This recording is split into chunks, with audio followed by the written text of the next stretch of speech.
Un plaisir de vous retrouver pour ce 19h45. Bonsoir à toutes et à tous. Voici le sommaire. Ce 9 octobre, les postes du monde sont à l'honneur. On s'intéresse dans cette édition aux innovations entreprises par la Poste du Bénin depuis quelques mois pour une bonne reprise de ses activités. Et puis les enseignants jouent le rôle de modèle, de mentor et de conseiller. Ils peuvent avoir aussi un impact profond sur la vie de leurs apprenants en transmettant principalement des connaissances. On en parle dans cette édition.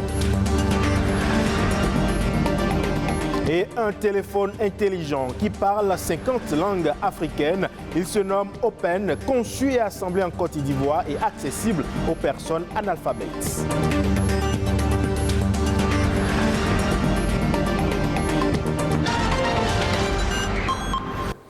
Chaque année, depuis 2011, le 9 octobre est célébrée la Journée mondiale du handicap. Cette journée, à l'initiative de l'Assemblée générale des Nations unies, a pour objectif de sensibiliser le grand public et d'améliorer les conditions de vie des personnes concernées, soit plus d'1 milliard à travers le monde. Cette journée vise donc à aider ces personnes handicapées en répondant à leurs besoins primordiaux et spécifiques et en améliorant leurs conditions de vie, tout aussi en favorisant leur insertion dans la société.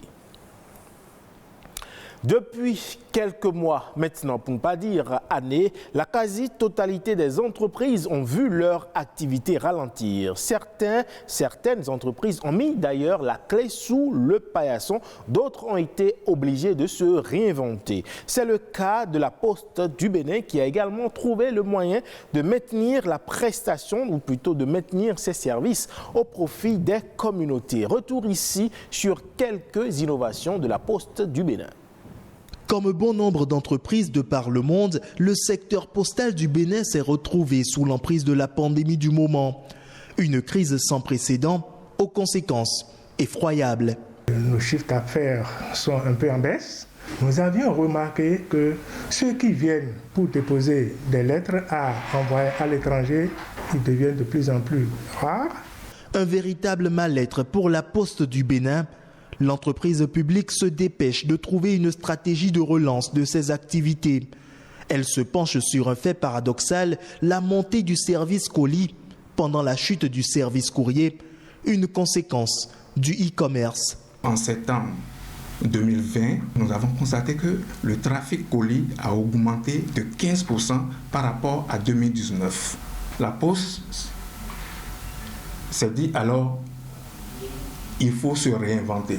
De nouveaux services postaux à caractère social et économique voient donc le jour, suivis de méthodes créatives de distribution du courrier. La Poste devient un acteur principal dans la logistique servant au commerce électronique. Si je prends les services financiers, je me base un peu sur l'épargne. Nous avions multiplié toutes les formes d'épargne à la Poste aujourd'hui. Nous avons digitalisé certains de nos services, dématérialisé progressivement la caisse d'épargne. Ce n'est plus le carnet. Tout se fait en ligne et vous avez un contact et nous-mêmes nous contactons, nous nous déplaçons pour aller vers vous.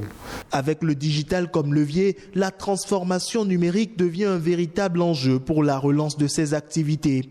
La transformation numérique des activités de la Poste va embrasser 3 secteurs d'activité. Il s'agit des activités postales, des activités financières et des activités connexes que nous appelons souvent le transport et autres. Nous sommes condamnés non seulement à réfléchir sur des stratégies à mettre en place pour répondre aux besoins des clients, mais surtout, nous sommes obligés de revoir notre façon de faire. Sinon, nous allons mourir de notre plus belle mort. Cette mort, la Poste du Bénin veut y dire non. Elle compte faire de l'innovation le moteur de sa reprise. C'est l'une des principales leçons laissées par la pandémie du coronavirus aux entreprises. Et de la transmission des connaissances à la protection du bien-être des apprenants en passant par l'inspiration de la pensée critique et des valeurs morales, eh bien les enseignants sont souvent des personnes passionnées et dévouées ayant un fort désir d'apprentissage tout au long de leur vie. Ils jouent le rôle de modèle et peuvent avoir un impact profond sur la vie de leurs apprenants. Donatien Falola et Marcel Betero nous parlent du rôle des enseignants. La transformation de l'éducation commence avec les enseignants et enseignantes. C'est le message fort de cette énième célébration de la Journée internationale de l'enseignant. Initiée depuis 1994, de commun accord par l'UNESCO, l'UNICEF et l'Organisation internationale du travail, OIT, cette journée vise non seulement à valoriser les enseignants et enseignantes, mais aussi et surtout à mettre en avant le travail de la profession enseignante. Quand on sait le rôle que joue l'enseignant dans une société, il n'y a pas celui-là qui ne passe pas par l'enseignant. Si tu es enseignante, c'est la vocation d'abord. Il faut d'abord aimer le métier. Sinon, c'est un peu difficile. Ici, par exemple, moi, je ne me sens pas comme enseignant. Je suis un collaborateur dans cette école. Il n'y a pas cette décision-là qu'on prend sans quand même. On ne nous impose rien en réalité. On demande d'abord notre avis. Donc c'est la preuve que c'est nous qui faisons le travail et notre point de vue compte. Il revient à chacun d'entre nous de prendre conscience de la situation. Tu es envoyé à l'école pour apprendre et non pour faire autre chose. Le maître aussi, de son côté, à l'école, doit préparer la classe, faire ses devoirs, faire ce qui lui revient, rester dans les normes pour aider les apprenants à émerger. Je dirais que c'est un effort personnel que chacun doit faire à son niveau en tant qu'enseignant pour que brille désormais le monde enseignant.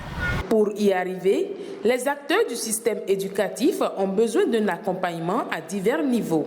Aujourd'hui, l'enseignement se porte un peu bien par rapport aux années antérieures, surtout avec les réformes entreprises par le gouvernement. Sans enseignants, il n'y a pas d'éducation. Donc l'enseignant est au cœur de l'éducation. Et en tant que tel, nous demandons encore beaucoup de formation, beaucoup de recyclage pour un lendemain meilleur à nos chers apprenants. La question d'éducation n'est pas seulement le travail de l'enseignant. Appelons les parents à nous aider résolument. À l'école, c'est vrai, nous faisons ce que nous pouvons. Présentement, le maître n'a plus le droit de faire usage de certaines choses. Tu ne peux même plus titiller un tant soit peu un apprenant de peur d'être incarcéré, tout ça. Donc il y a assez de choses qui limitent l'enseignant maintenant dans sa volonté d'aider ses apprenants à émerger. Le développement de tout pays passe par le développement de son système éducatif. Réfléchir davantage à l'intégration de l'enseignant pour l'atteinte des objectifs fixés par l'État serait un atout pour une éducation de qualité.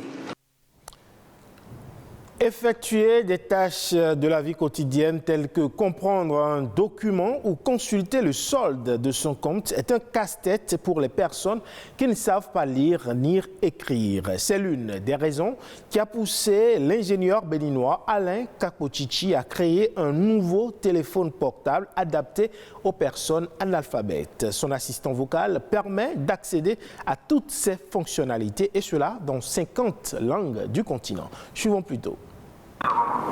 Il s'appelle Open, un téléphone qui parle plusieurs langues africaines. Solde orange.